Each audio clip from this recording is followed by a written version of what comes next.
नमस्कार. संघर्ष वृत्तवाहिनीमध्ये आपलं स्वागत.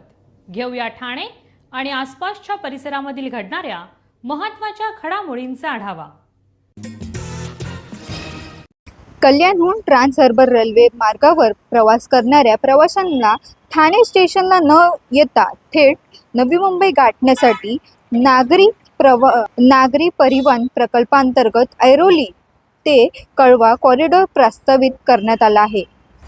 या कॉरिडॉरला आपला विरोध नाही, पण या कॉरिडॉरसाठी भोलानगर, छत्रपती शिवाजी महाराज नगर येथील 786 झोपडपट्ट्या बाधित होणार आहेत. पण या भागातून रेल्वेचे 3 मार्ग जाणार असल्याने उर्वरित हजारो झोपडपट्टीधारकांना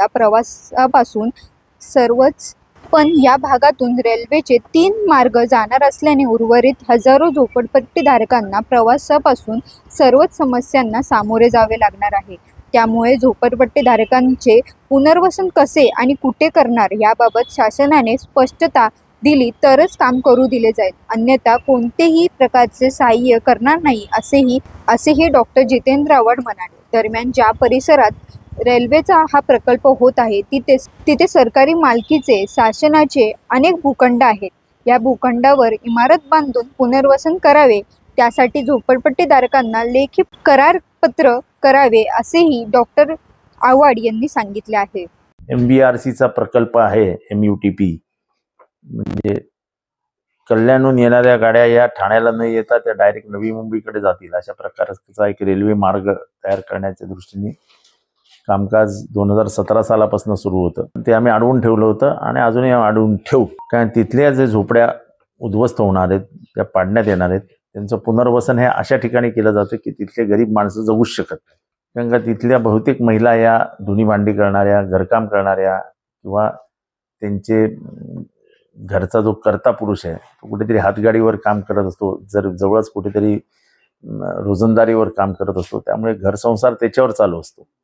आता त्या घरसंसाराला कुठेतरी वडाळ्याला शिफ्ट केलं, कुठेतरी वाघबीळला शिफ्ट केलं, हे कामं मिळत नाहीत, त्यामुळे परत ते घर ते तसंच राहतं आणि परत इथे कुठेतरी त्या येऊन झोपड्या बांधतात. आता ठाणे महानगरपालिकेने काल रोजी मला पत्र पाठवलंय की आम्ही संपूर्ण तिथे असलेल्या 3,500 लोकांचं तिथेच पुनर्वसन करू, असं पत्र मला ठाणे महानगरपालिकेच्या वतीने स्वतः आयुक्तांनी मला फोन केलेला आहे. स्वतः आयुक्तांचं माझं बोलणं झालेलं आहे. मुख्यमंत्र्यांची विनंती असल्याचं म्हणणं आहे की हा महत्त्वाकांक्षी प्रकल्प आहे. महत्त्वाकांक्षी प्रकल्पाच्या आड येण्याची आमची कुठलीही भावना नाही, पण तिथे जे उद्ध्वस्त होणारे घरसंसार आहेत त्यांना उद्ध्वस्त होण्यापासून मी वाचवीन, कारण का ते माझे शेवटी मतदार आहेत आणि माझं उत्तरदायित्व हे माझ्या मतदारांची. त्यामुळे माझं स्पष्ट मत मी व्यक्त करतोय आपल्या माध्यमातून की जे कोणी करणार असेल, आम्हाला मुख्यमंत्र्यांनी आश्वासित करावं की घरं तिथेच बांधली जातील. जे 3,500 लोक आहेत, भोलानगर, शिवाजीनगर आणि परिसरातली जी 3,500 लोक आहेत त्यांना घरं तिथेच दिली जातील, तिथेच बांधली जातील, असं लेखी आश्वासन प्रत्येक माणसाला द्यावं. त्यानंतरच आम्ही कामाला परवानगी देऊ, अन्यथा आम्ही कुठल्याही प्रकारच्या कामाला परवानगी देणार नाही. म्हणूनच आम्हाला भीती वाटते की ठाणे महानगरपालिका नेहमी आश्वासन देते आणि आश्वासन पाळत नाही. इथे तसं झालं तर लोकांचे घरसंसार उद्ध्वस्त होतील. आज तिथे जवळजवळ 3,500 झोपड्या आहेत. मला माहीत नाही 1700 साली एकदा सर्वेक्षण केलं होतं तेव्हा किती झोपड्या होत्या, अचानक कशा काय झोपड्या वाढल्या, ह्याच्या मागेही काहीतरी स्कॅम असल्याचं माझं मत आहे. काही अधिकाऱ्यांनी स्वतःच झोपड्या बांधल्या आहेत, कारण झोपड्यांची किंमत त्यांना मिळणार आहे पुनर्वसनामध्ये. त्यामुळे ह्याच्यातही मोठा घोटाळा आहे, त्याच्यात मला जायचं नाही. पण तिथले जे परंपरागत पूर्वीपासून राहत असलेली जी लोक आहेत त्यांची घर असं की 1, 2 आणि 3 अशी मध्ये झोपडपट्टी, त्यामुळे तसंच त्यांचं जीवन असहाय्य आहे आणि त्याच्यात हे काही झालं तर मात्र ते अशा परिस्थितीमध्ये त्यांनी जो लढा उभारला आहे त्या लढ्याचं नेतृत्व मीच केलं होतं. त्याच्यामुळे आजही त्यांच्याबरोबरच आहे. जोपर्यंत आम्हाला लेखी मिळत नाही शासनाकडनं आणि महानगरपालिकेकडनं प्रत्येकाच्या नावाने की तुम्हाला घर देऊ आणि तेही इथेच देऊ, तोपर्यंत ह्या प्रकल्पाला आमचा विरोध नाही. आमची घरं जाणार असतील तर आम्हाला पर्याय नाही. सर्व नागरिकांना आवाहन करण्यात येत आहे की सध्या डासांमार्फत पसरणाऱ्या डेंग्यू या आजाराचा प्रसार रोखण्यासाठी प्रत्येकाने पुढील प्रमाणे कार्यवाही करावी. डेंग्यू आजार एडिस इजिप्ती हा डास चावल्याने होतो. या डासांची पैदास साचलेल्या किंवा साचवलेल्या स्वच्छ पाण्यामध्ये होते. 8 दिवसांपेक्षा जास्त दिवस पाणी उघडे व साचून राहिल्यास त्यात डास अंडी घालतात. अंड्यांच्या अळ्या तयार होऊन पुढे डास तयार होतात. यासाठी आपल्या घरातील पाणीसाठे उदाहरणार्थ बॅरल्स, पिंपे, टाक्या, हौद, रांजणे इत्यादी दर आठवड्याला रिकामे करून घासून पुसून कोरडे करून पुन्हा भरावे. 1 दिवस कोरडा दिवस म्हणून पाळावा. पाणी साठ्यांना घट्ट झाकणे बसवावीत किंवा जुनी साडी, चादर, धोतर यांनी बांधून झाकून ठेवावीत, म्हणजे डास त्यात जाऊन अंडी घालणार नाहीत. घराच्या गच्चीवर, आजूबाजूला, अंगणात कोठेही पाणी साचू देऊ नये. भंगार सामान उघड्यावर टाकू नये.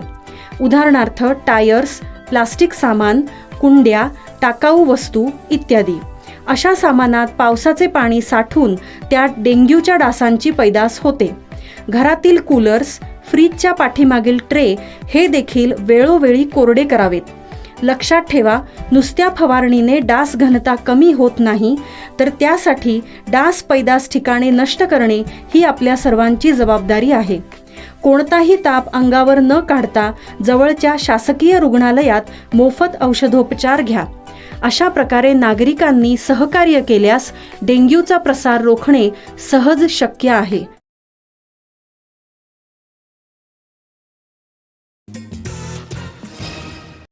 कोपरी पोलीस ठाण्यात शनिवारी माझा पोलीस स्टेशनला भेट द्या हा राज्यस्तरीय उपक्रम उत्साहात पार पडला. ठाणे पोलीस आयुक्तालय, महाराष्ट्र राज्य विधी सेवा प्राधिकरण, ठाणे विधी सेवा प्राधिकरण आणि ग्लोबल केअर फाउंडेशन मुंबई यांच्या संयुक्त विद्यमाने आयोजित केलेल्या कार्यक्रमाला विद्यार्थ्यांनी आणि नागरिकांचा उत्स्फूर्त प्रतिसाद लाभला आहे. ठाणे पोलीस आयुक्त आशुतोष डुमरे यांच्या मार्गदर्शनाखाली विशेष कार्यक्रम घेण्यात आला, ज्यात नागरिकांनी पोलिसांच्या विविध विभागांचे काम, तपास पद्धती, कायदेशीर मदत सेवा याबद्दल प्रात्यक्षिक माहिती घेतली.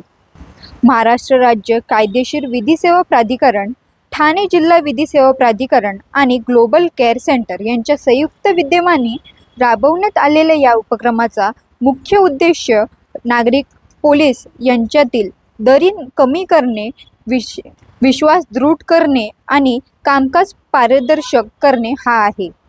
उपक्रमादरम्यान नागरिकांना आपल्या हक्काविषयी, उपलब्ध कायदेशीर मदत सेवाविषयी तसेच पोलिसांशी संवाद साधताना अनुसरावयाच्या प्रक्रियेबद्दल मार्गदर्शन करण्यात आले. नागरिकांनाही परिसरातील सुरक्षाविषयी सूचना व समस्या मांडत मुक्त संवाद साधला. पोलीस दल हे समाजाच्या सुरक्षिततेचे भक्कम स्तंभ आहे. नागरिकांनी पोलीस ठाण्याशी भीती न बाळगता संवाद वाढवावा असे आयोजकांनी सांगितले. नागरिकांच्या सक्रिय सहभागामुळे हा उपक्रम ठाण्यात यशस्वी ठरत पोलीस नागरिक संबंध अधिक मजबूत करण्याकडे एक महत्त्वाचा टप्पा ठरला आहे. तसेच नागरिक आणि पोलीस हे एकमेकांचे विरोधक नाहीत, आम्ही सर्वजण एकच समाजाचे भागीदार आहोत. पोलीस ठाण्याची दारे नागरिकांसाठी सदैव खुली आहेत. पारदर्शकता, संवाद आणि विश्वास या 3 गोष्टींवर आमचा भर आहे, असे कोपरी पोलीस ठाण्याचे वरिष्ठ पोलीस निरीक्षक निशिकांत विश्वकार यांनी सांगितले. आम्ही फक्त पुस्तकात वाचतो ते पोलिसांचे काम आज प्रत्यक्षात पाहता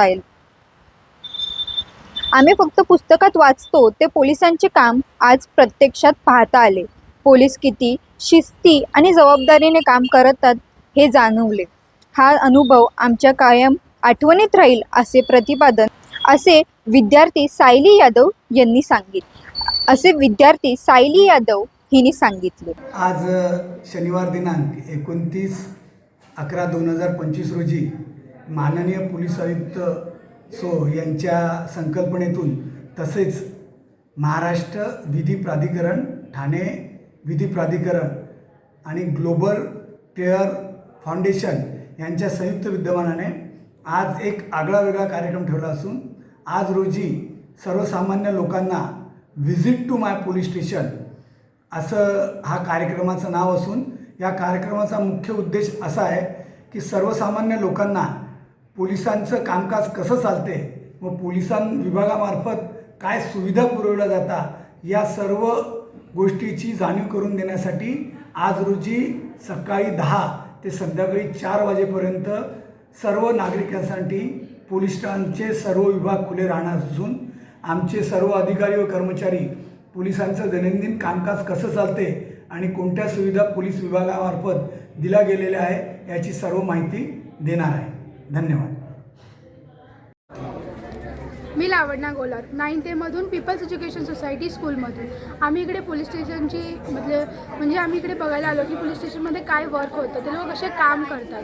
जर आपण कधी कुठे अडचणीत असलो किंवा काहीतरी मोठा प्रॉब्लेम झाला तर आपल्याला 112वर कॉल करायचा. हा एक हेल्पलाईन नंबर असतो, त्याच्यावर आपण कॉल केल्यावर आपला ॲड्रेस लोकेशन सगळं सांगायचं, आपल्याला काय तकलीफ होते काय प्रॉब्लेम आहे ते सांगायचं. त्यानंतर पोलीस 5-10 मिनटात लगेच तुमची मदत करतात. पण कधी खोटा कॉल करायचा नसतो कारण की मग नंतर आपल्यावर पण सुद्धा केस होऊ शकतो. म्हणून कधी पण खरा कॉल करायचा, खरी माहिती सांगायची. किती मोठा प्रॉब्लेम असो 112वर कॉल करायचा. हा हेल्पलाईन नंबर असतो पोलीसचा. चांगला आहे, शांत आहे, नवीन गोष्ट एक्सपिरियन्स करायला भेटली, माहिती करायला भेटली. म्हणजे या वयाची जे माहीत असायला पाहिजे आपल्याला ते सगळं माहिती करून घेतलं आम्ही. भारतीय रेल मंत्रालय आणि मध्य रेल्वे प्रशासनाच्या समन्वयाच्या अभावामुळे ठाणे आणि मुलुंड दरम्यानच्या नवीन उपनगरीय रेल्वे स्थानकाच्या कामास विलंब होत आहे. 120 कोटींचा हा प्रकल्प आता 245 कोटीपेक्षा अधिक खर्चाचा झाला असून चिंताजनक आहे. रेल्वे मंत्रालयाने मुंबई विभागाला तात्काळ अधिसूचना देऊन हा प्रकल्प जलद गतीने पूर्ण करावा आणि प्रवाशांना दिलासा द्यावा अशी मागणी खासदार नरेश म्हस्के यांनी आज संसदेत केली. ठाणे आणि मुलुंड दरम्यानच्या नवीन उपनगरीय रेल्वे स्थानकाच्या बांधकामात होणारा विलंब आणि खर्चाचा अतिरेक याबाबत आज खासदार नरेश म्हस्के यांनी संसदेत शून्य प्रहर मध्ये आवाज उठवला. मुंबई महानगर प्रदेशातील लोकसंख्या दिवसेंदिवस वाढत आहे. याचा ताण रेल्वे सेवेवर येत आहे. पंतप्रधान नरेंद्र मोदी यांचे जीवन सुलभता आणि प्रवास सुलभता हे स्वप्न आहे. हे स्वप्न पूर्ण करण्यासाठी जगातील सर्वात वर्दळीच्या स्थानकांपैकी एक स्थानक असलेला ठाणे स्थानकावरील भार कमी करण्यासाठी स्मार्ट सिटी मिशन अंतर्गत ठाणे आणि मुलुंड दरम्यान नवीन उपनगरीय रेल्वे स्थानक मंजूर करण्यात आले. ठाणे स्मार्ट सिटी लिमिटेडने त्यांच्या 60% भागाचे काम पूर्ण केले आहे. तथापि मध्ये रेल्वेचे काम अद्याप सुरू झाले नसल्याचे खासदार नरेश म्हस्के यांनी सभागृहाच्या निदर्शनास आणून दिले.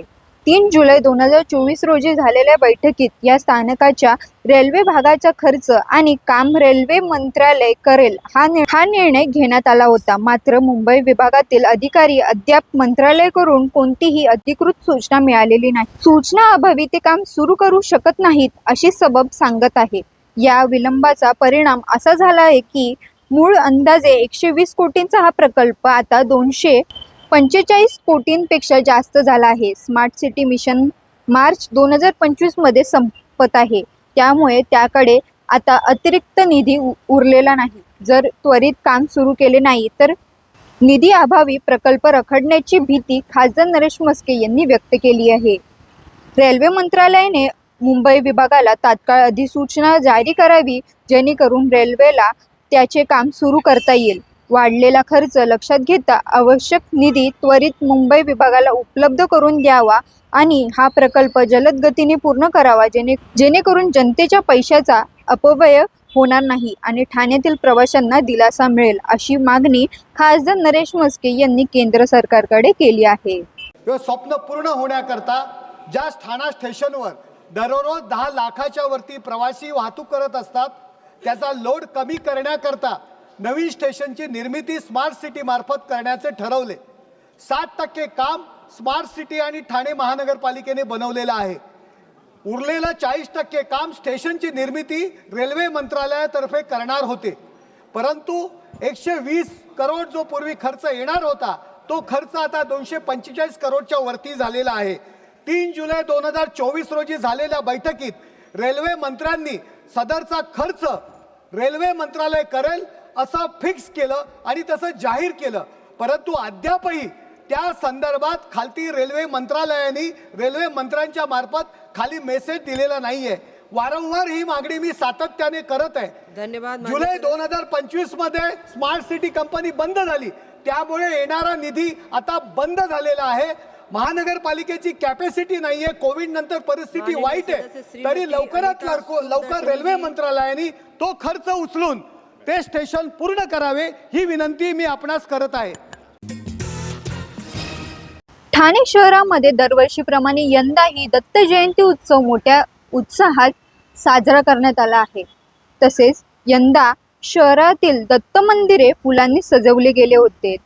दरम्यान दत्त जयंती उत्सवानिमित्त भजन कीर्तन, सत्यनारायण महापूजा, होम हवन तसेच विविध धार्मिक व सामाजिक उपक्रम राबवण्यात येत होते.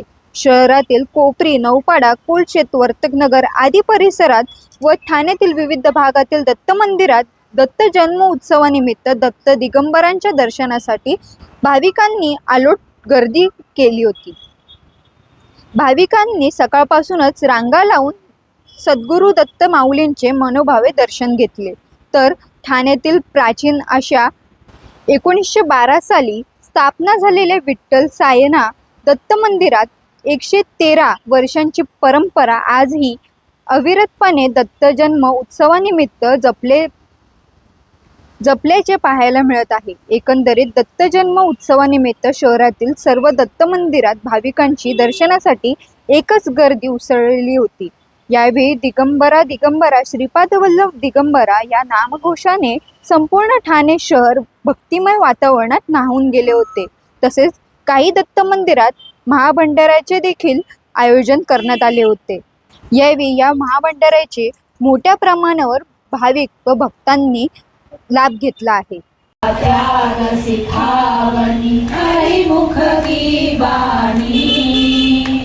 सकल शास्त्र की स्मृतियों की रानी, ओम जय भगवद गीते, दया सुधा बरसावनी मातु, ओम जय भगवद गीते,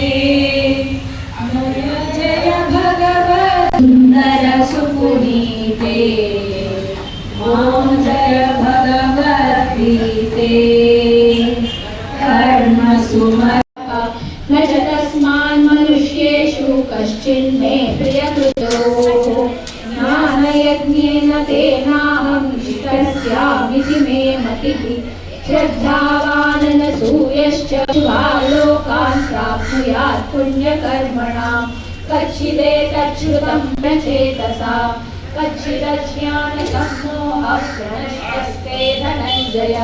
अर्जुन उवाच अद्भुतं रोमहर्षणं व्यासप्रसादात् श्रुतवान् एतद्वल्यमहं दृश्यामि च मुहुर्मुहुः, तच्च संस्मृत्य रूपमत्यद्भुतं हरेः, विस्मयो मे महान् राजन् दृश्यामि च पुनः पुनः, यत्र योगे द्वेषव्युधस्य च विविक्तसेवी लर्भाषी यतवा कायमानसः, ध्यानयोगं परिग्रहं विमुच्यते मम शान्तो ब्रह्मव्ययाय कल्पते, ब्रह्मभूतः प्रसन्नात्मा लभते परा, भक्त्या मामभिजानाति यावान्यश्चास्मि तत्त्वतः, ततो मन्यते सदा कुर्वाणो मद्व्यपाश्रयः, मत्प्रसादादवाप्नोति शाश्वतं पदम्.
चला आरतीसाठी उभे राहा.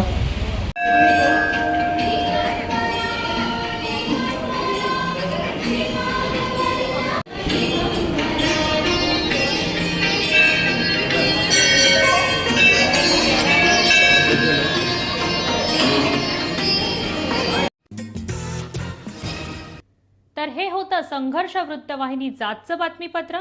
उद्या पुन्हा भेटू याच वेळी याच ठिकाणी ताज्या घडामोडींसह.